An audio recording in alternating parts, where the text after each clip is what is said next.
Hey guys, today I'm going to be walking you through how to get awesome reflections in your Blender renders, just like these renders you're seeing right now on screen. Cool, let's hop directly into it.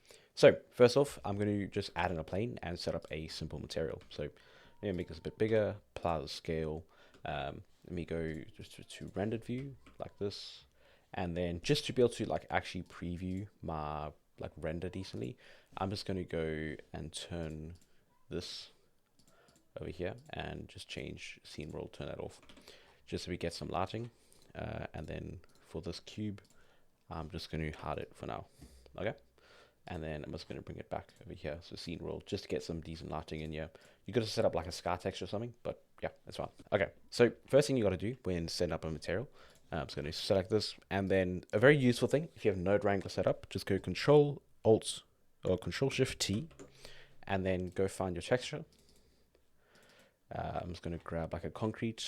Let's go brush concrete maybe, and add this in.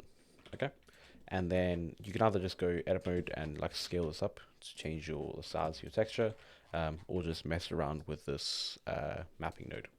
Cool, but this is fun. Let me show you how to actually set it up now. See. For the reflections. Okay, so the first thing that we need to add is just go Shift A, add a noise texture. Okay, and this is going to be driving what parts are reflective and what parts aren't. So like what parts are puddles and what parts aren't.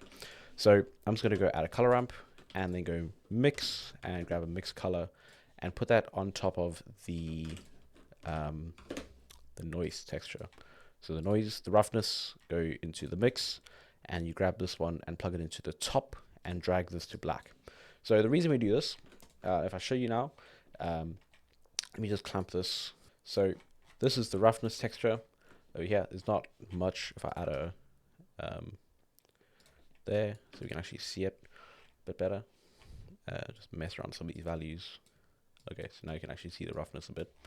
You can see, so basically we're mixing with this, and then whatever parts are white will be the puddles, and whatever parts are black are going to be the texture that's underneath.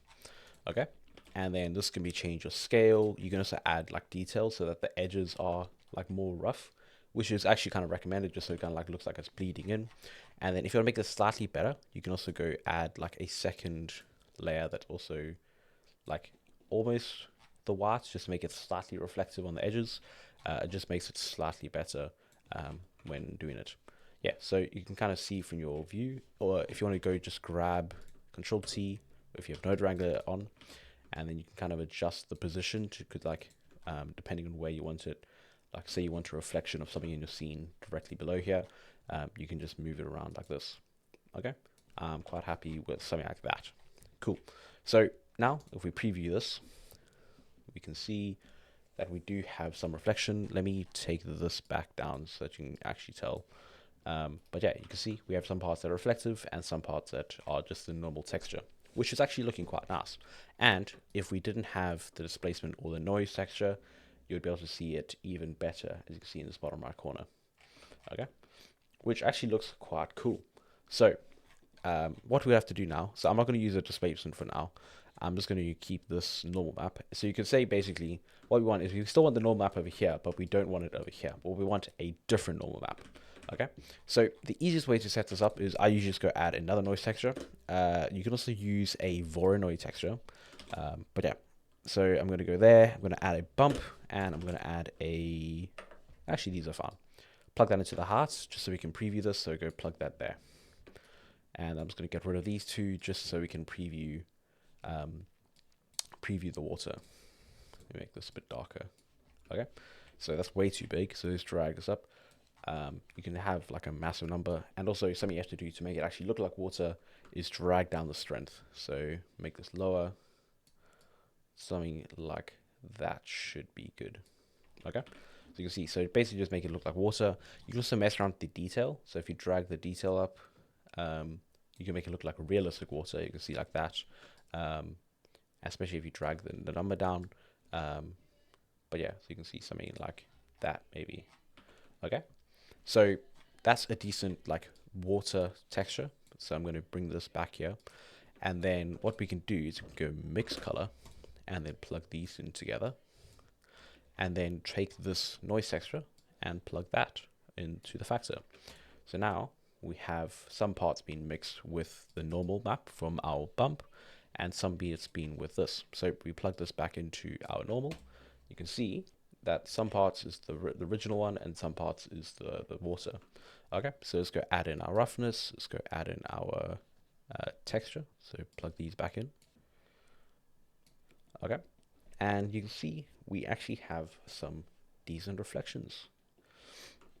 Cool. So you can see now, like if we go add something, if you go to rendered view, or it's like cycles, you can see we have nice reflections in the ground, and this works especially well if you have like a dark scene and a light. So if I drag the emission up,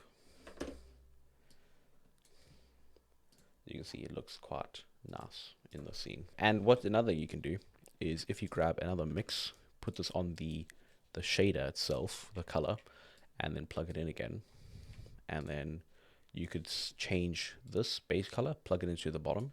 So now you're just mixing with itself, but we grab a brightness and contrast node, and what we can do here is underneath the water we could make the texture slightly darker.